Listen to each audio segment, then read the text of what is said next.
السلام علیکم لیدونکو، هیله ده چې ټول به روغ جوړ تکړه تازه او په اندازه واوسئ. د یوټیوب په اړه مو صنفونه شروع کړي وو او سره یې په دې باندې هم پوه کړي وو چې د دې نه وروسته کلاسونه به ډېر زیات تشریفاتي نه وي، چې زه به مثلا تاسو ته ډېر تشریفاتي ویډیوګانې چې په یو ځای باندې داسې کلک ناست او یا ګرین سکرین کې ویډیو ریکارډ کړی داسې منظم او فارمل نه، هر ځای کې چې ما ته رایاد شي چې تاسو یو څه په اړه باندې ویډیو شروع کوم، همالته تاسو ته شروع کوم. د یوټیوب د چینل جوړولو په اړه مو لومړی کلاس جوړ کړی او بلکې د هغې نه مخکې ما یو ویډیو جوړه کړې وه چې د یوټیوب نه فری کاپي رایټ میوزیک څنګه واخلو. نو نن به خبره کوو د یوټیوب سټوډیو باندې چې په یوټیوب سټوډیو کې دننه څه دي او په هغه ټولو باندې به تاسو پوهوم یو په یو باندې. نو یوټیوب سټوډیو کې ټول نه اول چې دی ډیشبورډ دی. ډیشبورډ کې چې دی د انالیټکس نه سمري، د انالیټکس سمري پکې مثلا تاسو ته تېرو 28 ورځو ویوز ښایي چې په تېرو 28 ورځو تاسو ویوز څومره اخیستي، واچ ټایم هم څومره اخیستی، سبسکرایبرز درته ښایي سبسکرایبر هم څومره دي، بیا په تېرو 28 ورځو کې تاسو څومره سبسکرایبر اخیستي. همدارنګه تاسو ته ویډیوز ښایي چې کوم ویډیوز هم اپلوډ کړي پبلشډ ویډیوز، او د دې تر څنګ تاسو ته ټاپ ویډیوز ښایي چې ټول نه ټاپ ویډیوز تاسو په تېرو 28 ورځو کې کوم یوې دي. همدارنګه تاسو ته ټپس په هغه ځای کې راځي، امپورټنټ نوټیفیکیشنز درته راځي. ما ته دا یو نوټیفیکیشن راغلی دی د جنګزاد ناول چې ما کوم اپلوډ کړی، نو په هغې ناول باندې سټرایک راغلی، سټرایک نه، جنګزاد ناول چې ما کوم اپلوډ کړی په هغې باندې صرف او صرف یو کلیم راغلی. په یاد ولرئ چې په کلیم او سټرایک کې فرق وي، نو په دې باندې به هم خبرې کوو چې کاپي رایټ کلیم څه ته وایي او کاپي رایټ سټرایک څه ته وایي او بیا کاپي رایټ سټرایک باندې څنګه ستاسو چینل ډیلیټ کېږي. انشاءالله چې په دې باندې به هم خبرې اترې کوو.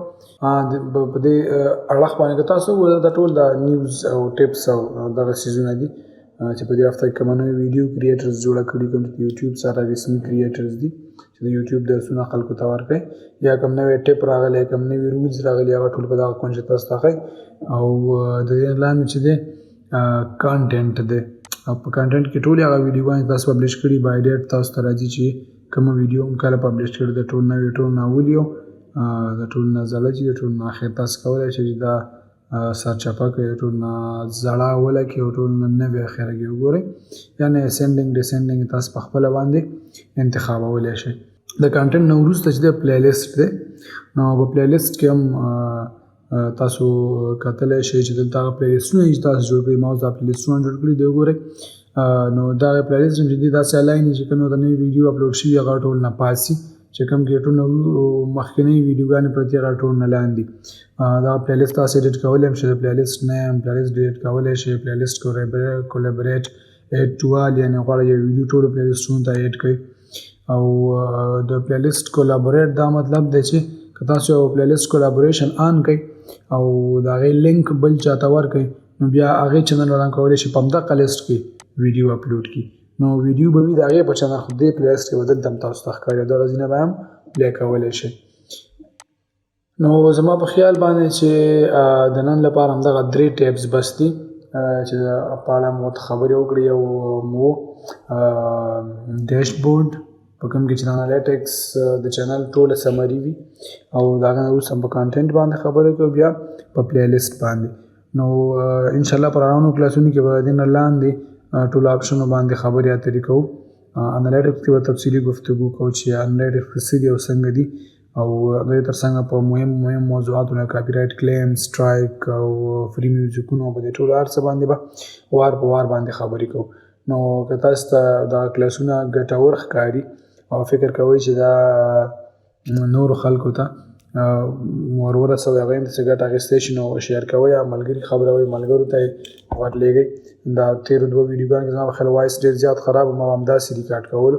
نو نن مې چې دا ووایي یو مایک مې لګولی دی، مایک مې هم نن ولګوه، ما ویل چې زیاتې ستونزې په اواز کې نه، ځکه غږ ډېر زیات مهم دی.